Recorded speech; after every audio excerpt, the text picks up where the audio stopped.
Since 1960, the world's population has doubled, increasing the demand for food and impacting on the climate and our ecosystems.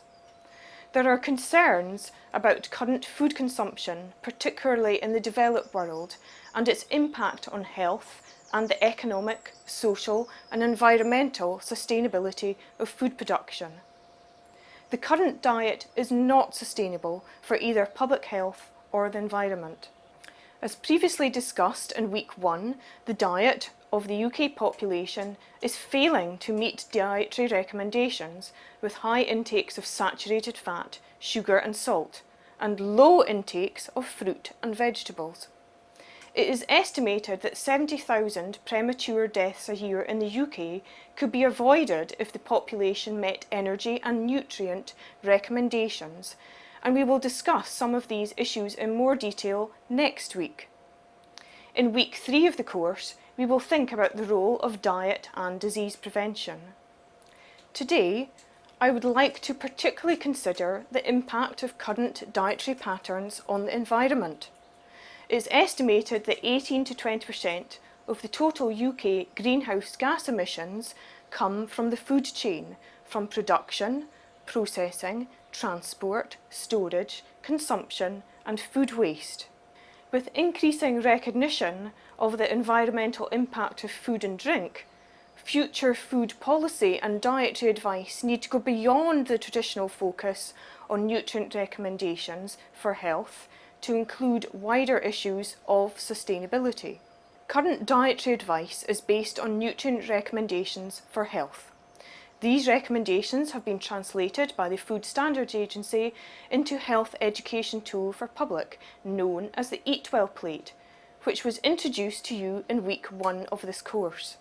The plate illustrates the proportions of major food groups that should be included in a healthy diet.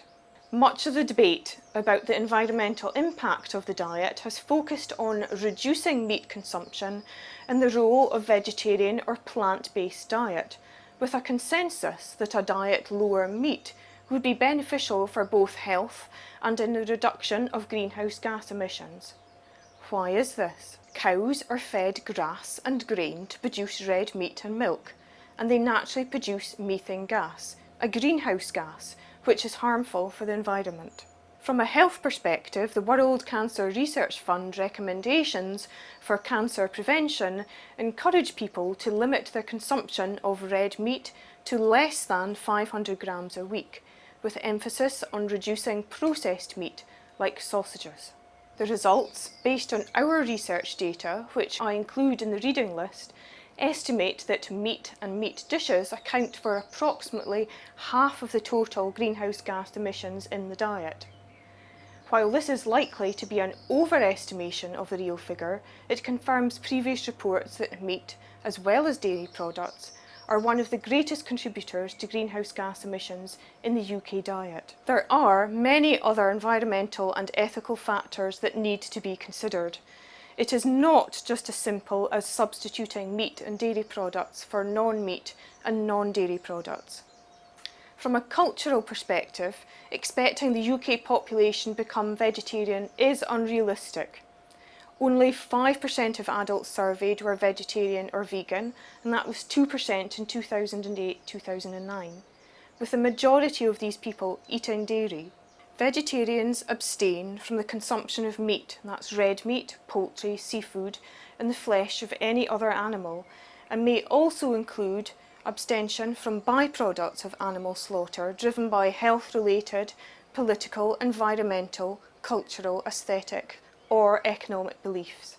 Dietary vegans also additionally refrain from consuming animal products, not only meat but also eggs, dairy products and other animal-derived substances, and may extend the philosophy into other areas of their lives and oppose the use of animals and animal products for any purpose.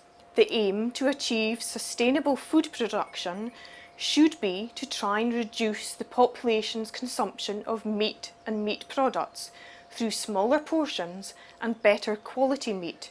Quality, not quantity. But even this is likely to be a substantial challenge.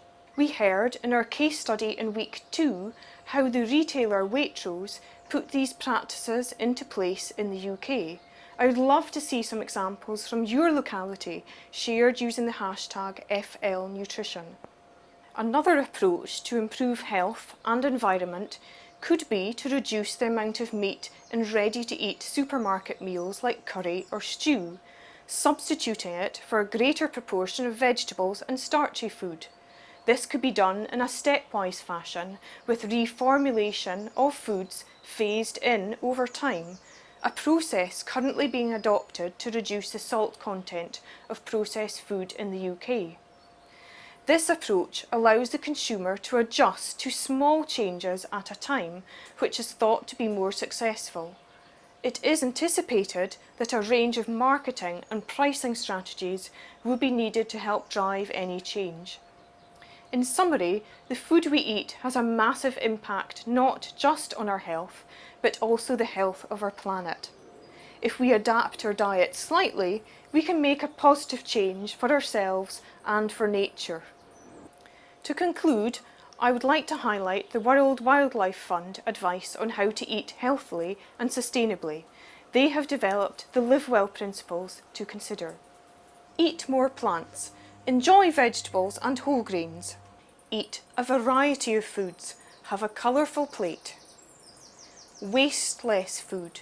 1/3 of food produced for human consumption is lost or wasted. Moderate your meat consumption, both red and white. Enjoy other sources of protein such as peas, beans and nuts. Buy food that meets a credible certified standard. Consider responsibly sourced, free-range and fair trade options. Eat fewer foods high in fat, salt and sugar. Keep food such as cakes, sweets and chocolate, as well as cured meat, fries and crisps, to an occasional treat. Choose water, avoid sugary drinks, and remember that juices only count as one of your 5 a day, however much you drink.